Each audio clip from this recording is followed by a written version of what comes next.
The Democracy Forum brings you another not-to-be-missed webinar, Supply Chain Vulnerabilities and the Need for Diversification. Supply chains are the mainstay of our modern global economy, linking raw materials, manufacturers, logistics providers and end consumers. Yet while globalization has opened up unique efficiencies and cost savings, it has also ushered in a network of vulnerabilities. These can threaten businesses, national economies and ultimately our daily lives. From geopolitical tensions and natural disasters to pandemics and cyber attacks, supply chains face challenges and disruptions that highlight the urgent need for diversification and the expertise to implement it. To learn more about this timely subject, tune into our live debate, bringing your questions and comments for our expert panel. Hello and welcome. I'm Humphrey Hawksley, your host for this Democracy Forum debate. This is a platform where we discuss issues that are often ignored or undercovered by the mainstream media and commentariat. So while war, politics and celebrities dominate our headlines, that gritty mechanism of trade barely gets a mention unless, of course, in the current climate, it's within a swirl of Trumpian tariff announcements.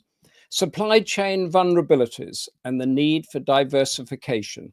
How exactly does this shirt on my back get to me, or the coffee next to my laptop? What is a supply chain? How vulnerable is it, and how dangerous to rely on just one source and supplier, whether in oil or computer chips? Democracy Forum's panel of experts, Anna Nagurney, ManMohan Sodhi, Ruth Dearnley and Mark Go, will unpeel layers, clear the fog and give us their conclusions. But before they take to the floor, it gives me the greatest pleasure to ask the Democracy Forum's president, Lord Charles Bruce, to unfold the canvas and lay out the background of our debate. Lord Bruce, the floor is yours.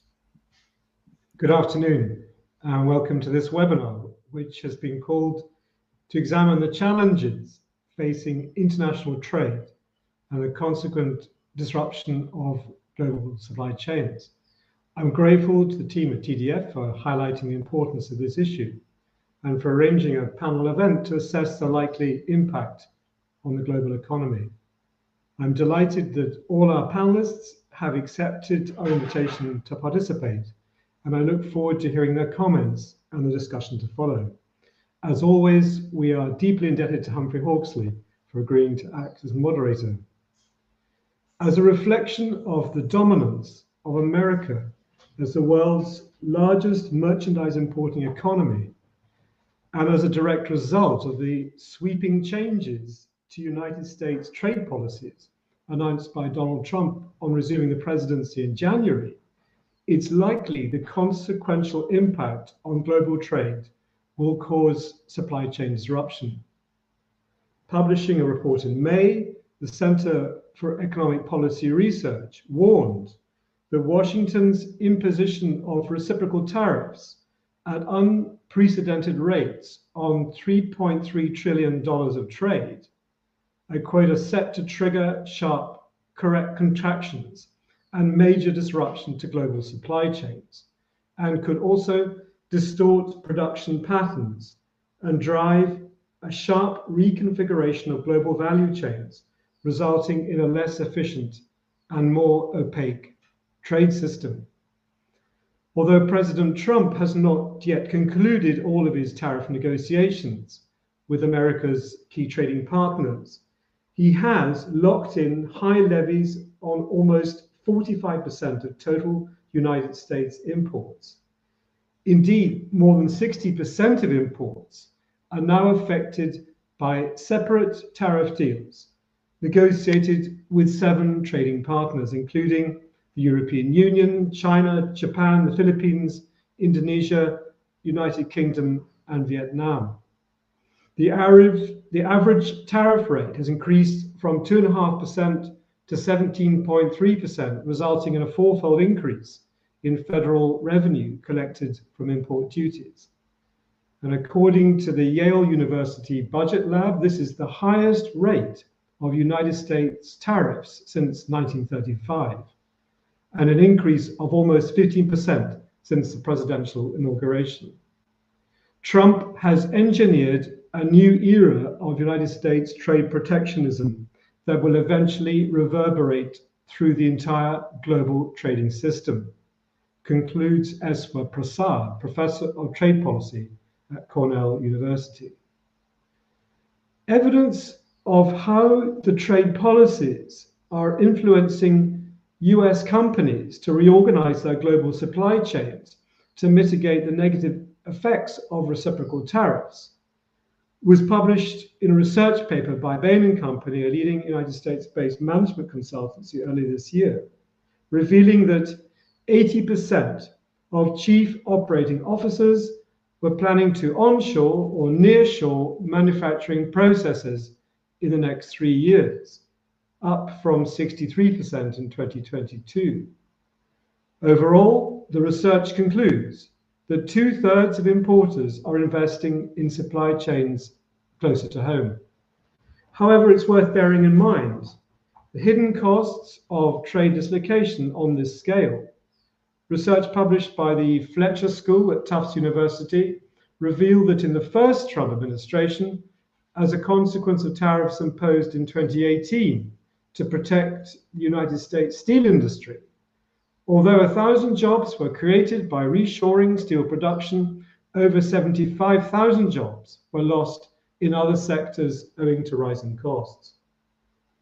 Inevitably, as America's trading partners seek to diversify, there is evidence of widening disruption to trading patterns around the world, which will have long-term consequences for global trade. As America retreats, the world's free traders are stepping up, observes The Economist. A fragmented trading order is taking shape. Coalitions are forming where interests align, allowing rules to advance in the absence of global consensus. In time, they want to build an entirely new global trade architecture. Well, thank you very much for agreeing to watch our webinar today. And if you have any comments or questions, please pass them to the panel through the chat. Thank you, Lord Bruce. An entirely new global trade architecture. What might that look like? Our first panelist is Dr. Anna Nagurney from the Isenberg School of Management at the University of Massachusetts, and she's had a long career in this precise issue, written much about it. One of her latest works, Labor and Supply Chain Networks.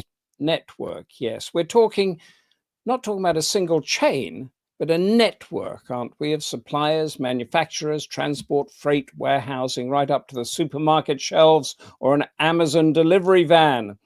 Anna Nagurney, tell us how it works. What exactly is a supply chain? Yeah, thank you very much, Humphrey, and many thanks to Lord Bruce for organizing this extremely timely webinar. I can't think of more important topic than what we're discussing today. It's great to hear that you've already emphasized that supply chains are networks. You think of networks as those consisting of nodes and links. You have suppliers, and they could be in different parts of the world. You have manufacturers getting the various raw materials to produce the products. And then you have also warehouse operators, you have freight service providers, and ultimately retailers, and obviously consumers, all of us, interested in getting obviously high quality products that move through these complex supply chains via different paths at reasonable prices. Now, supply chains, they could be local, you think about farmers markets and so forth, or many today are global in nature. And the pandemic obviously showed us the importance of supply chains and in having their management work efficiently. Now here, as already has been mentioned, we're dealing with all sorts of challenges, okay? And this is something that supply chain managers, policymakers have to be cognizant of. We're dealing with increases in natural disasters, many of which are climate change induced. You might have a manufacturing plant that gets completely destroyed or might not be functioning for weeks on end because of a flood or a hurricane, or think about the farmers that are dealing with droughts, for example. Okay, that's something very important. In addition to those kinds of issues, we are dealing with heightened geopolitical risk. You think of those very important transportation routes around the world, through the Panama Canal, through the Suez Canal, okay, which has been attacked by Houthis, for example, on the Red Sea. So you see, we're dealing with wars now, we're dealing with climate change, and all these different kinds of, either man-made, you can think of, or natural kinds of disasters are affecting the functionality of supply chains. And to have supply chains working well, you have to make sure that the prices work well, they are timely and so forth. And it's not just a matter of manufacturing widgets and, cars and so forth. In each of the links of the supply chain, there are humans involved, and labor is extremely important. And we realized that during the pandemic, without labor, without the farmers, without the meat processors, without the freight service delivery people, without the healthcare providers and so forth, supply chains will not work. Okay, so it's very important now that in response to all these challenges, and on top of them, as Lord Bruce mentioned, we have global policy, we have tariffs, right? And there's a great deal of uncertainty. So it's very important that we have supply chains that are transparent. We do a lot of work in modeling and analytics and evaluating different kinds of what-if scenarios. What happens if cost goes up? What happens if a certain tariff is imposed? Okay, what if there's retaliation? What if there's rerouting going on to evade tariffs, which is happening, which is fascinating. Again, you see how important, these various links in the supply chain are. And supply chain networks, they also depend on telecommunication networks. They depend on our transportation networks, whether air freight, maritime transportation, trucks, or rail. Okay, they depend on energy networks. If you don't have electric power, you can't run, right? Just about anything. You can't run your ATM machines. You can't run airlines. You can't run your manufacturing processes, okay, and communication and so on. So it's very important that policymakers, decision makers, those in academia, those out in the field, work together to analyze the effects of different kinds of policies, different kinds of scenarios, so we can ensure that the products that people need, okay, get delivered in a timely manner, be they the medicines, be they the computer chips, be that the nutritious fresh food, and so on. And that has to deal with also working together, okay, and doing the analysis and so on. We're all people. I think we should all care about each other. And supply chains are the critical infrastructure for our societies and economies. So I look forward to further discussions, and I'm sure they're going to be very, very lively and engaging. So thank you. Anna, thank you. I just wanted to pick up, I can understand, I think we all understand natural disasters, that thing. So, but what we're getting is a sort of political element has come in, certainly in the last decade, that I don't think we expected, say, 20 years ago. So talk me through, say, Brexit, for example, where not all, but, European supply chains were completely disrupted, or were they? Actually, fascinating. When Brexit happened, I remember that beautiful sunny morning. I was actually a visiting fellow at All Souls College then at Oxford University. And that day we were celebrating the 50th anniversary of the Visiting Fellows program. Okay, so many of us had convened from around the world and so forth. And it was announced that Brexit has happened. And everyone, it was complete silence, okay, in the audience. And I think it's been challenging for the UK, as we're seeing. Obviously, there's some push now to try and bring back maybe UK closer to the European Union. Okay, there have been challenging, I think, in terms of getting sufficient workers. Again, we're getting back to the very critical labor theme. And I also think in terms of getting some of the products and so forth in a timely manner and helping not just with the imports, but also with exports. I think global free trade is extremely important, okay, but it has to be done in a fair way with good wages, with reduced costs and so forth, and with tariffs and all sorts of other kinds of deals that are going on. we'll see what happens. No. I think just because we're talking in a way sort of theoretically and politically on the Brexit thing, but if you're a factory selling napkins or something, you have to invest in a whole different network. And then given we've had Brexit, I'm not sure what's happening on NAFTA. Is that still operational, or has that collapsed too? I think what's important to recognize is once you get, a big disruption like that, it's going to affect, the product flows, it's going to affect the prices, it's going to affect manufacturing, and it's going to result in a redesign of supply chains. Okay, obviously. And then, sorry to cut in there. So that's the sort of, and then we have, say, the sanctions that go on to Russia on Ukraine for the Russians or the Asians, the threat of sanctions or the sanctions that are on China, and all of that. And these things can unfold at a whim. Right. And then one has to go and try and redesign and reorganize and see if it's even possible, given with different kinds of capacities and so forth, and also the time issues. Okay, so yeah, so it is a major disruption that few people understand those intricacies. Prashant Kumar's asked a question here, which I'll bring to you. How does the panel can answer this, see the free trade agreement recently signed by India and the United Kingdom? New supply chains or networks being set up? Anna?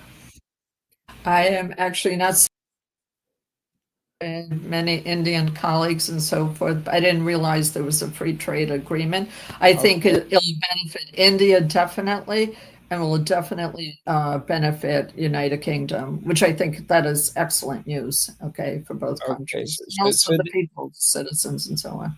That's right. Stay with us, because you've sort of opened up. I'm not sure if it's a Pandora's box, but it's something. You've given us something to get our teeth into. And our next speaker is Mohan Sodhi from the Bayes Business School, City of St. George, University of London, where he's Professor of Operations and Supply Chain Management. And his myriad of published works on this issue and more have appeared in a range of outlets, from the Journal of Supply Chain Management to the Harvard Business Review.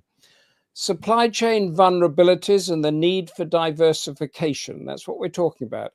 Is there a need? ManMohan Sodhi, give us your argument. Let me pick up on the question you asked, Anna, about taking the political dimension. And Lord Bruce has covered that political dimension and the vulnerabilities in the global trade. I guess without any words, we can think of China as the supply vulnerability and the US as the demand vulnerability. Let me talk about diversification, or the need for diversification in this particular context. All supply chains are trying to move away from China, or saying they are trying to move away from China. And Lord Bruce talked about coalitions forming to move the demand away from the US. Or at least diversify the demand as well. But let me talk about diversification in general. Sitting here in London, obviously, I'll be thinking from the UK perspective, but regardless, one can generalize to anything. So anytime there is a difficult question like, should we diversify or not, it would be good to turn to Alice in Wonderland. Because many of our political leaders, tend to live in Wonderland to begin with. And so Alice in Wonderland is a good source. So there is one point where Alice asks the Cheshire Cat which way to go. Well, you can say diversify or not diversify, which way to go. And the Cheshire Cat says, well, that depends on where you want to get to. I think when we talk about diversification, that's the question we need to ask ourselves. Where do we want to get to, whether it's the UK perspective or any other perspective? And to ask that question, there are three questions I would raise. One is, do we want to reduce the risk or increase it? Substitute one vulnerability for another, for instance. Second, do we want to diversify the supply side, or do we want to diversify the demand side? And third, do we want to be part of global supply chains, or do we want to be self-sufficient and become great again? So going to the first question, do we want to reduce risk or not, or increase it? I remember as a child, having gone through a rigorous English education, one of the proverbs taught was, do not put all your eggs in one basket. And I always wanted to think about how would I operationalize it. If I have a dozen eggs, do I keep 10 or 12 little baskets and put one egg in each? That sounded like really increasing the risk rather than decreasing the risk. Or should I have one very strong basket made of steel, for instance, and put all my eggs in it, which might actually reduce my risk? So all these efforts going towards diversifying away from China, they are about geopolitical risk, and they are increasing that geopolitical risk rather than reducing it. We can even think of the current hoopla around China compared to the hoopla around Japan in the 90s, saying, oh, Japan will come and take over everything and we need to put it down. And of course, it got sorted over time. Secondly, if you think of purchasing theory offers two advices on diversification. One advice is do not diversify. And this is the approach. And instead, you embrace whoever your supplier is, for instance. And this is the approach Nixon took with China to bring it closer to the US and therefore not diversify, but rather make that as almost the sole supplier, which it has become over time. And the second advice purchasing theory gives is do diversify, which is the exact opposite, to reduce dependence. I think it all boils down to, do you want to have one spouse or lots of casual partners, and to see what works for you. The second question I wanted to ask when I think about the need for diversification is, do we want to diversify supply or demand? If we are talking about geographic risk as opposed to geopolitical risk, then of course it makes sense for Chinese companies to create plants in Europe or other sources where they are closer to the customer. And in case something happens to plants in China, there are plants to supply from the Chinese companies in other countries. It's the same way why Toyota has plants throughout the world. Or are we trying to diversify away from China and Chinese suppliers altogether? So, this goes back to the previous question of, are we trying to reduce risk or increase risk? On the demand side, right now, too many countries are dependent on the US for demand. And certainly the shocks of the Trump tariffs should make countries realize how vulnerable they are to demand from a single country. Secondly, from the Western countries' point of view, making new demand sources in the world other than the US and Europe is going to get a little bit harder given the support European countries have shown for what is now called the genocide of Palestinians in Gaza and increasingly in the West Bank. This, I think it gives countries like the UK and other countries less credibility when they go to the global south to open new markets, at least as far as things like human rights are concerned. My third question is, do we want to be part of global supply chains, or do we want to be self-sufficient?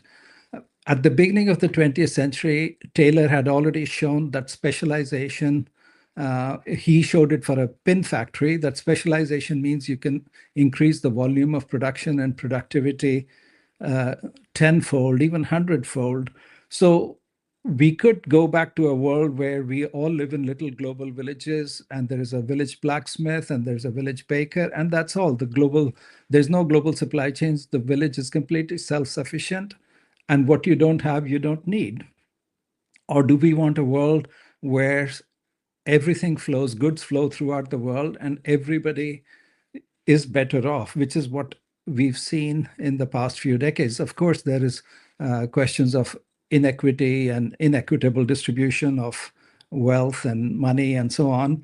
But it cannot be argued that the growth of global trade has resulted in increased standards of living, plus other problems, of course, sustainability and so on. It's a choice we need to make. So going back to Alice in Wonderland, which way do we turn? That depends on where we want to go, whether we want to decrease risk or increase risk, whether we want to diversify supply or diversify demand. And finally, do we want to, when we think about diversification, are we trying to become great again and do everything ourselves and self-sufficient? Or do we want to become part of global supply chains and depend on everybody else in that supply chain? Thank you, Mohan Sodhi, very, very much for that. That was absolutely fascinating. Just give me an idea, on particularly everybody's talking about the Trump tariffs now. If you're, say, Apple, and you want to set up a new factory in Thailand or back in the US, how long does that take in planning and investment and money to get something like that across the line? Is it much longer than an American electoral cycle? It's not necessarily longer than an electoral cycle, but if it were China, it would probably take 9 months. If it were the UK, it probably would take upwards of 3 years. So it depends on the country where you want to set up a plant and whether you actually want to set up a plant. Just because you can do something doesn't mean you have to do it. And thirdly, your question assumes that the tariffs would make the product more expensive in the US. Well, the question's sort of really on the changing politics, because, as you say, companies are diversifying away from China and setting up elsewhere in Asia. The Trump administration has made it clear that if you make your product in the US, you're going to get preferential treatment. But if you're sitting in the Apple headquarters or something like that, working all this out, do you put your X billions into setting up a new thing when the whole situation might change in a year or two? Apple is doing the right thing by looking at where the demand sources are. So they have diversified, for example, to India, because India represents a huge growth in demand as well. And right now, Apple is exporting from India, not just from China. Tariffs regardless, there is still, Apple's calculations are global. Certainly the US is a big market for them, but that's only one market for them. And that's not a growing market. The growing market is countries like India and China. Okay, so this is focusing, as you say, on the extra demand. So just before I let you go, I want to ask you one question, then put a question to the audience to you. Are you in favor of one spouse or lots of casual partners? One spouse seems to have worked well for me, so. Okay, right. And Vinay Gulati says, as need for expertise in supply chain diversification increases, might this become an area for artificial intelligence, and what might be the outcome? There's certainly a lot of applications for artificial intelligence, and before that, statistics and operations in supply chains. But whether, I mean, the auto companies have done supply chain diversification since the auto industry started. So they did need these large mathematical models to optimize the production, where to produce what. Of course, there are disruptions like Brexit was mentioned that upset supply chain between the UK and European mainland. But it's not what's driving anything. I mean, it is useful, but so were other mathematical models that were useful. So artificial intelligence going on 1 or 2 decades from now is not going to make it easier to get many spouses over the one spouse. I don't know. People seem to, well, Elon Musk thinks that people would probably be happier with some of the some of the partners Grok will produce. So Right.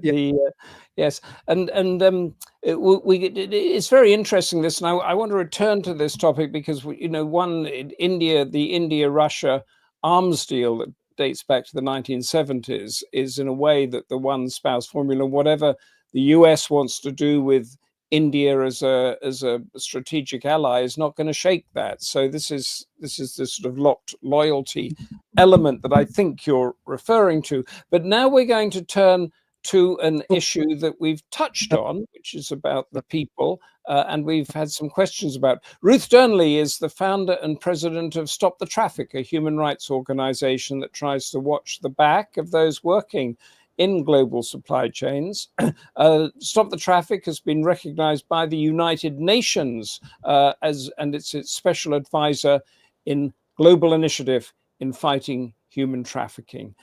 So Ruth Dearnley, how do fair labor practices work in the current supply chain system, and would diversification make things better or worse? Well, Humphrey, you and I met about 10 years ago when we were looking at chocolate. I've spent the last 20 years realizing that everything changes when you have transparency. Everything changes when you have transparency of supply chains. And that's been the drive in my journey, which has been about turning an idea that we could prevent, stop, disrupt trafficking into a solution, a network, a global connected system that could work together to counter the ability to drive this incredible global business, the trafficking of human beings, a terrible supply chain. And we're all connected. Supply and demand across every border, every country, and extremely successful. Estimates 50 million people a year. The number keeps growing. $500 billion profit. This business is the challenge to which I and many other amazing people around the world have been seeking to fight. And my simple truth I learned, I think, was you can't stop what you can't see. Transparency changes everything. So in order to prevent human trafficking, using technology, all the same tools and currency that traffickers and their networks globally, they share what they know. They share their resource, they share their information, they share their tactics, they share their network, they share their supply chains. So for us to be in a place to be able to not just meet them, but to beat them, we have to share what we know. We have to be able to scale and see local operations on a global level. I call it global. It is a global supply chain network. So if we could see trafficking as a business, which it surely is, it needs three things. It needs to recruit people at that level, the ability to move people with agility to satisfy demand, marketing, the power that we're all connected into, what I wear, what I eat, what I shop, the logistics, the operations. And then it also, of course, is about moving its money, the proceeds of crime. So those three levers, if we can see it, we can stop it, we can pull those levers to frustrate this business ability. And so we have, over the years, been building the ability to collect stories, to collect information. Everyone knows something, no one knows enough. No one can achieve this goal on their own. We can't rescue our way out of it. We can't prosecute our way out of it, although each of those is a critical component. But if we could begin to see it, transparency trumps everything. And then we began to gather, if we could build a climate, a new way where we could share information. Everyone knows a bit, no one knows enough. Everyone sees a financial footprint, but doesn't quite know the context or the culture, can't see behind it. Everyone sees their supply chain and thinks there's a risk, but can't see further. And then the biggest source of intelligence is the lived experience, the millions of stories that people hold, individuals hold, custodians of their own story. What if we could build a system and an ecology to bring all that together, with trust being the only currency that can glue it? that can build it, then could we turn that into insight using the technology tools that are being used to grow this criminal business, and to turn it into seeing something early that we could predict routes, predict money, find it, take it, learn together. And that's what we've been doing.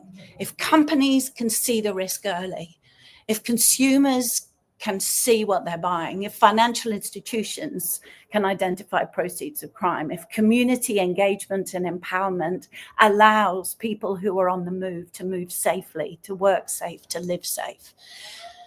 And you'll say, well, Ruth, that's a bit of a tall order. And I think we've got one in the making. For the years we've been working, 30 million people reached, with messages landing on their mobile phones that have changed lives. Intelligence-led policy development.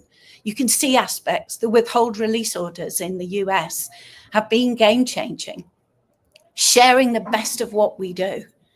Networks disrupted. For the first time last year, we had a figure that we could audit. 3,224 people did not get trafficked. I know that's small, 8 people a day, but it's the beginning of a new type of measurement. But I do finish with this. I think the biggest challenge we have about transparency is about communication. Because the dilemma is the more capability people have, which they now have to receive news, to be informed on their phones, wherever they are, whether they're a labor, a worker, a banker, a boss, an individual, a child. But we have a global pandemic of people reading narrower information feeds because of the power of the algorithm, the power of the echo chamber, which is bringing extreme views and crisis in transparency. And the only way I believe we can challenge that is diversification of data sources, of stories that we pull together. We need diversity.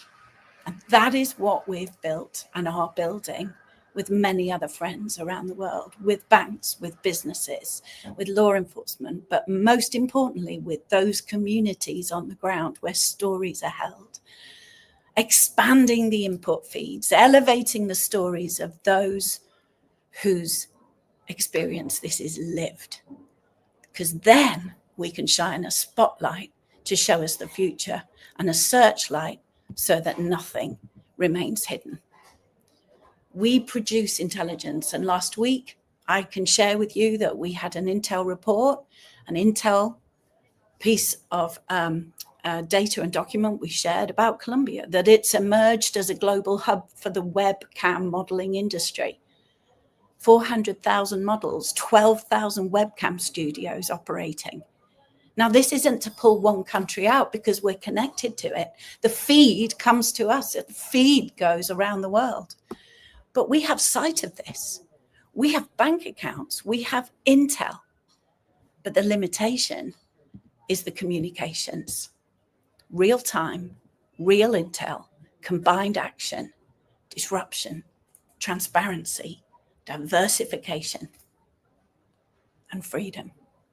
That's the plan. Ruth, thank you very much. That was an impassioned thing. And really interesting. Just tell me, from when we were working together 10, 15 years ago on child slavery in the Ivory Coast on the cocoa farms, which became chocolate in Mars and Nestle and the big corporates. How much is that psychology of the corporates, let's say, the people that, how much has that changed in that time? Is it more aware of what you're saying now, or is it still trying to cover up? You know, Humphrey, I'm a half glass full.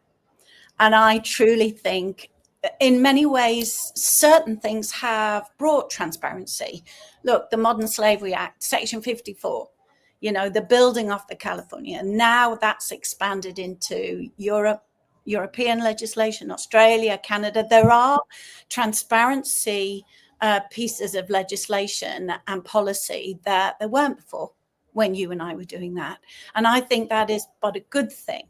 What I would say is that on its own is not enough, because what we need is to drive that real light, real time. You can't unknow what you know.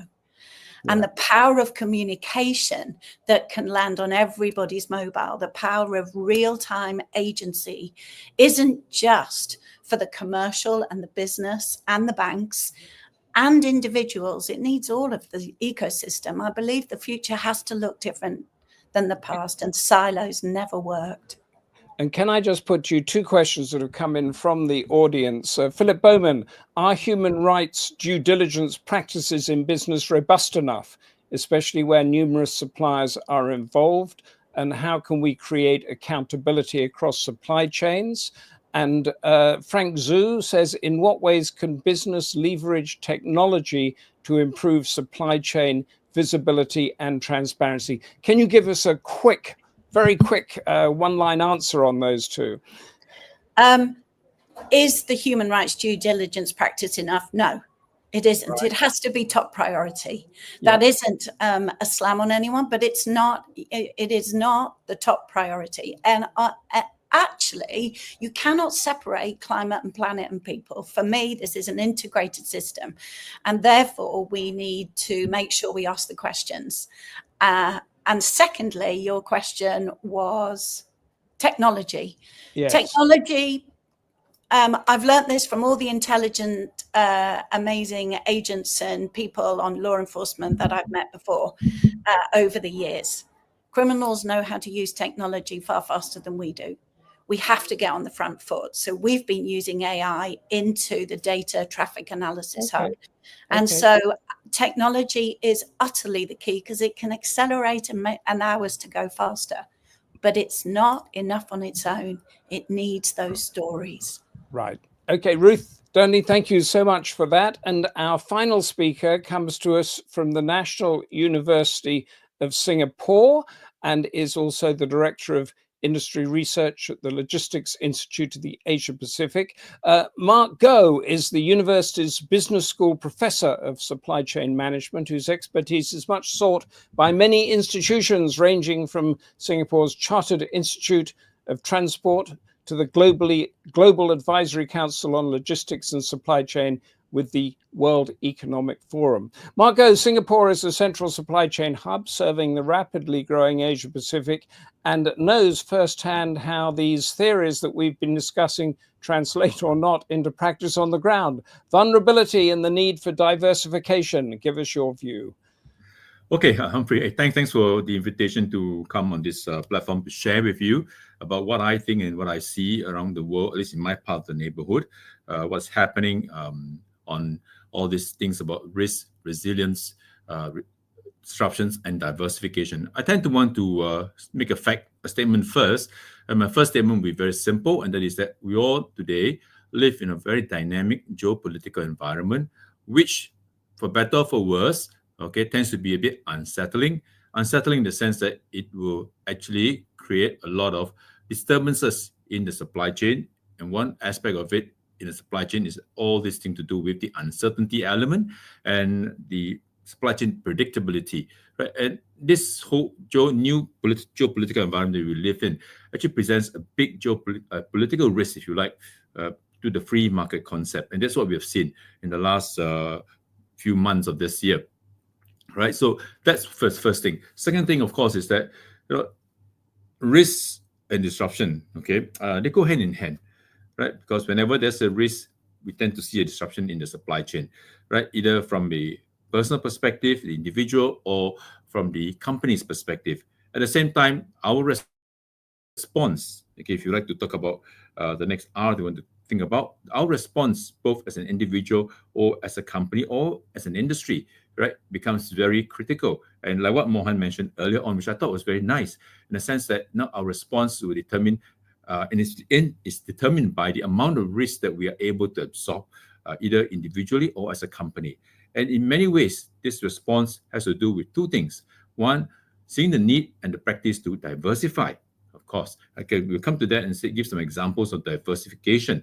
Right, earlier on, Mohan and company, they talk about Apple, and it's quite interesting when Apple decided to look at diversification, looking at the China +1 situation, because they preempted all this tariff situation, if you like, right? And they went to India, and initial numbers were saying that, look, sure, India's production will grow up and grow by some figures, right? But the initial estimate was that India's export to the US would not be more than 25% of what is being done in China. Now, that said, truth be told, in China, Apple did not go into India with a new service provider, a manufacturing provider, or a contract manufacturer. They went to the same provider that they had for many years in China. So what does that mean? It means that this same company is running now 2 platforms, right, meeting the same demand market and using 2 different sources of supply, maybe 2 different skill sets, but trying to instill a discipline in the process, right? So that's what it is. And that's why we need to look at this from a holistic perspective and from an operations perspective and say, okay, how do we look at this big picture called resilience in the supply chain? Let me try and give a working definition of this thing called resilience. I think it's important for us to understand what resilience really means before we go any further. Otherwise, we may be taking very different views and maybe some more tangential than others. Right? To me, resilience is a simple ability to cope and to adapt to challenges in the environment. That's the first one. Or to bounce back quickly from difficult external events. And that's the second one. I'll talk about the second one first, because that is closer where most of us would have experienced in 2020 and 2021, 2022, right? That was COVID-19. Many companies had this issue before the Trump 2.0 came into being, right? One of the things that COVID-19 brought about was border closures, and there was a lot of talk, a lot of media interview, and I gave a few myself, right, talking about how should the supply chains act and react. And so that's where I went down to the companies and talked to them, and they all said they have the same problem, right, because of this sudden closure, sudden disruption, that they do not know what to do because they've been practicing most business as usual, as per normal. That suddenly is a big so-called disruption in their whole process, and their market, not just their market was disrupted, but also their supply lines, right? And that's why you see people being locked down in factories, not being able to go home, and yet, they are producing, but the things that they produce cannot go into the ships because the borders are closed, right? So what does it say? It says that, look, right, some companies have been smarter, maybe faster to react, and maybe they got better management and more insightful. They started to change the rules of the game, right? They changed the parameters. One simple parameter was, is there really a need to follow a just-in-time approach? Is there really a need to keep a 2-week safety stock? Or can we now look at stretching that parameter and say, because of this uncertainty, we need to keep more? So what does it say? It says that, look, sometimes we can manage unpredictability. Sometimes we can manage uncertainty. Sometimes if we learn fast enough, we can manage the disruption. But of course, that must be qualified by saying that, look, not everything can be done that way, because like what one of the US secretaries mentioned, managing the unknown unknowns. I think it was Donald Rumsfeld who talked about managing the unknown unknowns, right? And this is the one that's very difficult. And the COVID-19 was a very classic case. Once in 100 years issue that hit the whole world. So that was a good example of how we see positive cases of companies coming out to show how resilient they are. And likewise for people, and likewise for society and countries, right? The other one, of course, is the ability to cope and adapt to challenges. Since January this year, we've seen that the external environment becomes more challenging. And in the case of Singapore, it becomes even particularly more so because we depend a lot on open trade, right? In fact, our trade is easily close to 4 times of our GDP, right? So what does that mean? It means that if there's no trade of the tariffs that are imposed, like what one of the earlier panelists was talking about, right? Can you imagine what will happen, right? Trade has a barrier, the tariffs on trade, and yet, we have to live with it because we depend very much on the major transshipment gateway, transshipment port to the rest of the world, in particular to the US also, right? So what does it say? It says that, look, at the end of the day, there must be smart ways to think about how to react to this. So what does it say? It means that should we leave it to chance to say whatever happens will happen, or do we want to take a proactive step and say, let's look at some guidance, let's look at some help and say, what are the frameworks that we can use, right? And that's where I think regulations come in, right? The big question then is, how should some of these regulatory frameworks come in to manage all these vulnerabilities within the supply chain? Should regulations by governments be forward-thinking enough, or should they be just looking at problem solving? Forward thinking in the sense that they try to preempt some of these problems, right? And that's why you see a lot, the last 2 weeks or so, there's a lot of discussion by some of these government folks going to the US, visiting them, to talk to them and say, hey, let's understand. And let's just redefine, make sure that both sides of the table are happy with the rules of the game. And this is one way to mitigate some of these risks, right? And of course, the other issue, of course, is compliance. How do we make sure that we look at all this, we diversify, we try to be more resilient, but yet ensure that we have some form of legal compliance. And in today's context of the game, in terms of business and supply chain, it doesn't really help because we have to live with more and more of these regulations. For example, one on sustainability. The other one, of course, is what the earlier speaker, Ruth, talked about, the panelists talked about, and that was about ethical side of it. There are many ethical things that sometimes we look at it, it's very hard to justify. So how do we embed good frameworks, especially, on the supply chain, and yet taking into account the other big aspect that's happening in the lives of many people today, and that is on the ESG, right? Climate change, for example. So all these things must come together to build the kind of resilient supply chain.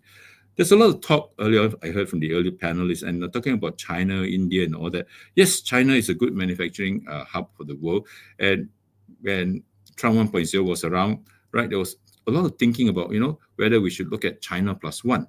Well, that's true. That's one way of looking at it. But there's also another perspective, which, if I may offer, and that is, what about the world less one, right? As in the world minus one, right? So in this sense, we could have two functioning supply chains, but from very different angles and perspectives. The first one is China plus one, and says that, yes, we should still serve one market, but yet we should also not put all our eggs into one basket, which I think was well put by Mohan earlier on. Right, we try to diversify in a very simple way so that at least, you can sleep a little bit better at night if you're running a business. The second one is, hey, now we got a new entity coming in with a new set of rules. So how should we respond? Should we still be business as usual for the rest of the world and create something unique to cater for this unique customer or this unique demand market, if you like? Right. So that's one approach. The other part about diversification is, of course, there are many ways to skin a cat, as you know. Right. Give an example. Just now we talk about steel. Steel was mentioned. Yes, steel has a high tariff going to a certain market. But does that mean that the same tariff or the same amount of tariff applies throughout all the so-called configurations of steel? What does that mean? It means that steel has the finished goods, steel has the semi-finished goods, and steel has the raw materials. Still, of course, the raw materials will be things like the iron sinters, for example, right? And the semi-finished will be the steel billets. So what has a country done? This is interesting, okay? That's where government came in to encourage the steel industry to say, let's not look at just making final steel for the final market, but to look at making the intermediate product, which in this case is what we call the steel billets, where there is a market for these things, for example, in Turkey and Indonesia, where they can then take these steel billets, transform them into the finished goods, and then ship it out to the final market. So what does it say? It says that in terms of the supply chain configuration, that's where Anna came in a very nice way by looking at, say, this whole network configuration would have modified a little bit to become more resilient and not to end up creating what we call the minimum spanning tree, whereby you have the minimum number of links. But now we have a few more links, maybe a bit more redundancy, but definitely ensuring that the market, the end market, is so-called assured in that sense. So then the big question is, what is the cost? So question is, what is the cost to serve for this, to have this resilience? And the second question is, by having another extra link, what does it mean for transparency? That's important, right? We have to think about that and say, what does it really mean for transparency? Can we still have the same degree of transparency, or will there be an additional cost factor involved, right? So that's something that we have to then think about seriously and say, how do we justify, how do we navigate all these uncertainties in today's environment? Another nice example that I think I've been following this, and I've been sharing with some of the policymakers in the region and also in Europe, say places like Bulgaria and so on. And one of the things I shared with them was this. I said that, look, countries are never going to be static as far as the opportunities are concerned. Countries should never, and companies should never also for that matter, be static and rest on, say, the supply chain works well yesterday, should work well today, and will continue to function just as well tomorrow. If you have that mentality, then I think you're in for disaster. Right now, let me give you the example. We always talk about transportation, for example. And since you mentioned my previous life where I dealt with some transportation, I want to share with you this new thing that China has come up with, and this is what we call the low altitude economy. So, in that sense, China, because of all these issues that have happened, they preempted a lot of these things. So they have actually embarked on a new supply chain network, if you like. right, which is called the low altitude economy. And what this does is very simple. They are going to plan to move goods not just on the ground, not on the waters, not in the air, but at least at the 1 kilometer level above surface, means above ground. So that's where you talk about the air taxis and the cargo drones that are already happening, right? And the way they have moved in, and that's where regulation comes in as a quick response to help industry. Regulation come in China to say that, look, from January 1, 2023, they started the first concept plan. And then by August 2024, they have developed at least a working trial, right, for a full-fledged drone, which can, if I may just give you the numbers here, I hope I have the numbers, right, which can actually send goods, right, from an industrial area, the heart of electronics, if you like, in the central China, to Shanghai Pudong Airport, 63 kilometers away, but not taking 1 hour and 20 minutes by car or by truck, but taking only 20 minutes, right, by air taxis and drones. Right, and they expect that there will be demand for this product, not just for cargo, but also for people. So with that, let me just pause and take questions. Thank you very much for that. We're running out of time, and I just want to go back around the panel. We'll go back the way we came. Really, I mean, you brought out a number of good points there about unpredictably in that, and just a couple of questions. Is it any more dangerous or unpredictable now than it has been over the past 8 decades, say? Is there something happening now that hasn't been happening? Just a yes or no on that, Mark. I cannot answer that question with definitive yes or no because I've not lived that long yet, okay? But I think the unpredictability, the uncertainty has given us new opportunity to improve the supply chain, to rethink the use of technology and so on. So, and I just want to ask you one question, then I want to go back to Ruth. When you heard what Ruth was saying there about human rights and trafficking in the supply chains, when you make your calculations and arguments, do you take that into account at all? Okay, we did some work on the informal economy some time ago, and I tell you this, although the informal economy in many developing countries contributes to 25% of the country's so-called GDP, if you like, right? But they are more efficient than the formal economy, much, much more efficient in the way they organize, in the way they circulate information, and in the way they process the information. They are more efficient? Yes. Ruth, what do you say to that? It broke up a bit, Humphrey, my end. So could you just repeat your question? Mark was essentially saying that the trafficking, the billion-dollar trafficking enterprises are far more efficient than the transparent ones. 100% agree. I mean that's why we're losing. And the tools that we have, the technology, and I do believe the critical ability for us.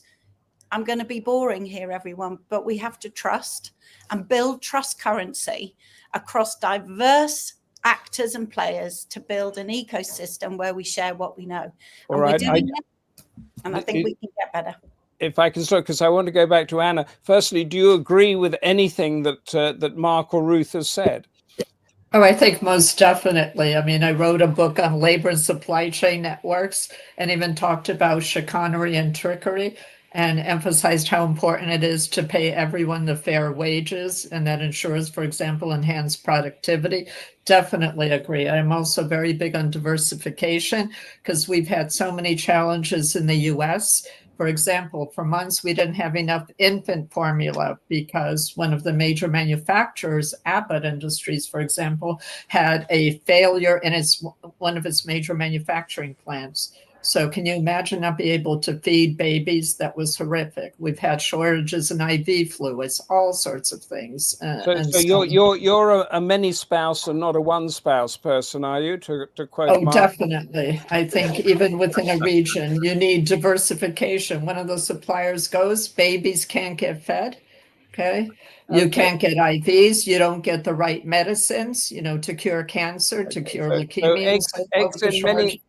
So eggs in many baskets there. I just want to finish with Mohan Sodhi, actually, because we are running out of time. And all of you can give a yes or no on this if we go around very quickly. The unpredictability of the election cycle that brings in policies like we had Brexit, we had the tariffs and all that sort of thing. Given that we're talking about the global south and diversification, is China or or something, or Singapore that is more predictable? Is that a better case? Mohan, your view? Yes, because China at least has the same policies. So if we're diversifying, we're going to diversify towards China as towards America. Mark, yes or no on that? Yes, I think for sure, because there's a lot of consistency in China's policies and regulations. So like it or not, even though it's command economy, we go for that. Anna, wrap the whole debate up and a yes or no on that and give us a final thought. Okay, I think it's been absolutely fascinating. We've emphasized the network part, the supply side, the demand side, the transportation routes, and most importantly, the humans, the labor that's involved in each of the links of the supply chains. So given the political structure, the all sorts of challenges that we have now, the strife, the war, and so on, I think supply chains now should be at the forefront of the news, just as they were during the COVID pandemic. And it's critical to have us incorporate all sorts of tariffs, different types of tariffs, quotas, and so on, okay, into our frameworks, into our decision making, short term and long term. Thank you. Supply chain should be at the headlines, or certainly explained far more on our news bulletins. I completely agree with that. But we are out of time. The winged chariot is attacking. Thank you to our panel, Anna Nagurney, ManMohan Sodhi, Ruth Dearnley, and Mark Go. Thank you to our audience for your questions, which helped pin our debate even more. Our next Democracy Forum is on August the 12th, Emerging Geopolitical Realities and Opportunities for the Global South. I'm sort of detecting a theme here, but please join us at 2 p.m. British time on August the 12th for that. And until then, from all of us here at the Democracy Forum, stay safe and goodbye. Thanks, everybody. Good night. Bye-bye. Bye.